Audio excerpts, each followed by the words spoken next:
Alright, so Modern War magazine game, Dragon versus Bear. Russian. Okay, wait a minute. China versus Russia in the 21st century. There's a little subtitle on the map. Hyperwar in the 2020s. This is based on the premise that the People's Republic of China, PRC, and the Russian Federation go to war sometime in the 21st century. Oh, this is an update of the SPI's East is Red game. Okay. I've heard of that. Haven't played it. So this is meant to show developments in warfare that have occurred in the intervening decades since that game was put out and projected out in the near future. Both sides' armed forces are smaller than they were during the Cold War, but have access to modern high-tech weaponry and tactics termed in the game as hyperwar.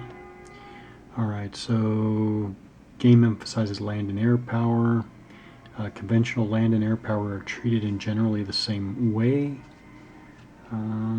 One map, one standard-sized map, and 1/4 of the map is taken up with tables and charts and holding boxes, actually.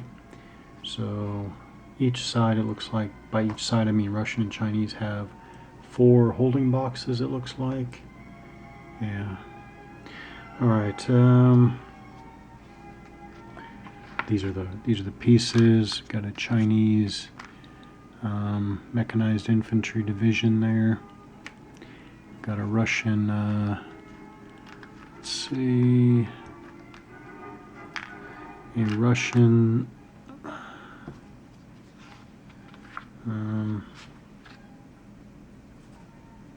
special weapons.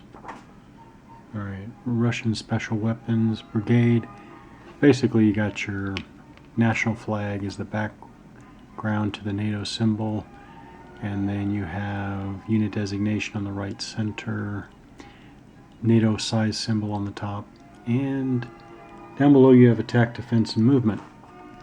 Attack, defense, movement. The only difference here is the plus in between the attack and defense, which means that it is, I think that means that, yeah, hyperwar capable. These are units with inherent hyperwar capabilities and are printed, yeah.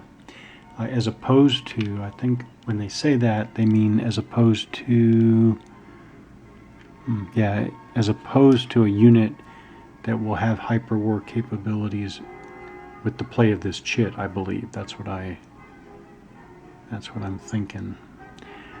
By the way, while I'm looking, these are the other types, just various chits to show kind of the scope of the game. WMD on one side, a mushroom cloud on the other side.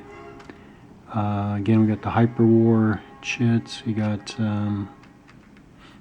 yeah, here we go. You have on one side, you have pro-China insurgent, like that, pro-China insurgent. On the other side, Russian insurgent. So you got that going on.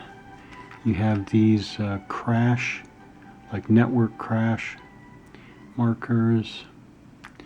All right. Oh, and you have air bases. So you have air base markers, like that. Pretty detailed, actually. All right, and then you have, yeah, so air, and then you have other, supply bases, I guess. Supply. On the back side, it says base. All right, base. All right. Oops. All right, so turn or game-wise, what are we looking at? Sequence of play, mobilization phase. So you have a first player and a second player. Okay, yeah, you first, before beginning the game, you want to determine who will be the first player. Then you have a procedure for that.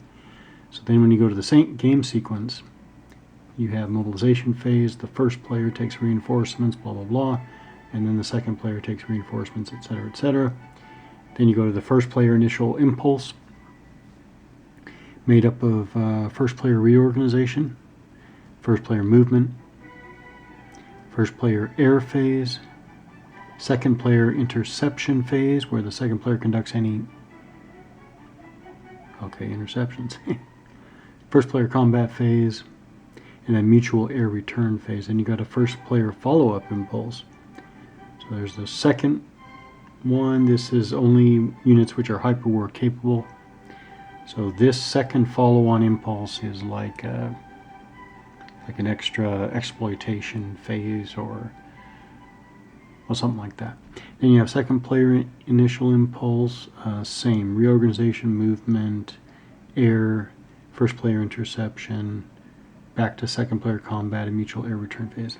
Second player follow-on impulse for hyperwar capable, so identical first player and first player follow-up or follow-on. Then you have second player impulse and second player follow-on impulse. Then you have an end of turn phase. Alright, so then very next chapter is on hyperwar. So how you do that. Acquiring hyperwar strikes. Those must be the chits. These must be the hyperwar strike counters. Reinforcements, reorganization, land movement. I don't see anything really unusual there. Ground unit stacking, I don't see anything unusual right away. Zones of control. Now, get to combat. This is a little unexpected, but it's definitely how it's designed. Combat's mandatory for ground units in enemy zones of control. Zones of control, obviously at this scale, they're the 6 surrounding adjacent hexes. Yeah, so mandatory combat. You have 2 CRTs. You have a standard combat results table, then you have a high-tech combat results table. I can't wait to try that.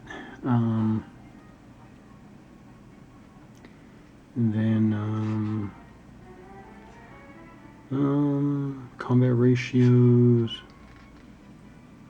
It's the percentage format here. See, anything unusual? Combat strength, unity, high-tech CRT, mentioned that. See, combat results. A lot of different combat results. So this is one of those games where you have, let's see, real quickly, I got 1, 2, 3, 4, 5, 6, 7, 8, 9, 10, 11 different combat results. Things like attacker eliminated, attacker panics, attacker retreats, attacker shattered, bloodbath, breakthrough, defender eliminated, etc. So just to use one example, I'll say attacker shattered. You go, and I do believe you execute these in this order. So first step is attacking non-core ground units are eliminated. So that would be like this Russian Special Forces Brigade, non-core unit. Okay, it might be eliminated. Then, oh, I'm sorry, ground units, all of them are eliminated. Attacking core units break down. I'd figure out what that means, but you do that.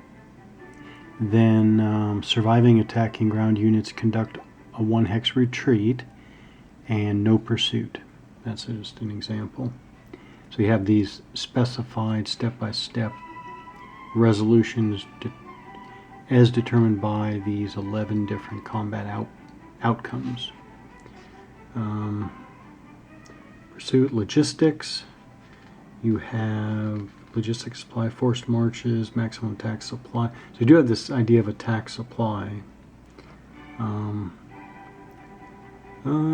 Okay, air power. I don't see anything unusual there at all, actually. Maybe there is hidden, but I don't see it scanning the rules. Air combat operations, air attacks. Ground support, interdiction, hyperwar air operations. Oh, that's interesting. So there are hyperwar air capable units, I guess. I'll look for those. Interception and air-to-air combat, off-map areas, fog of war. Yeah. Oh, wait, crossing border, no. Oh yeah, air mobile operations, amphibious operations, and special units.